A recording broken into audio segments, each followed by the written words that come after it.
Hi! To start with the recipe, first, let's preheat our air fryer to 400 degrees Fahrenheit, 200 degrees Celsius. This temperature is perfect for getting those frozen burritos or chimichangas nice and crispy on the outside, while keeping the inside perfectly heated through. By the way, since many of you ask about this air fryer that I use after trying several, I found one that really makes a difference. I'll leave a link in the video description in case you're interested.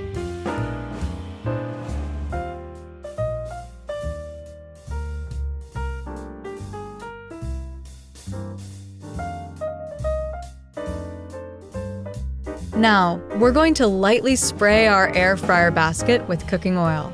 Don't skip this step.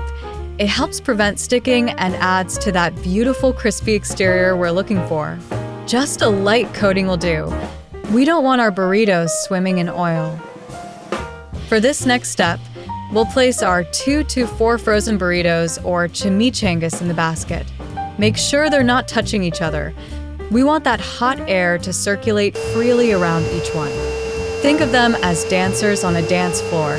They need their space. Time to start cooking. We'll air fry these for the first 5 minutes. During this time, the outside will start to crisp up and the frozen interior will begin to thaw. Keep that basket closed, no peeking. After those initial 5 minutes, we'll flip our burritos or chimichangas over. This is where the magic happens. We'll cook them for another 5 to 8 minutes to ensure even crispiness all around. The exact time depends on how crispy you like them. Here's where we need to pay attention.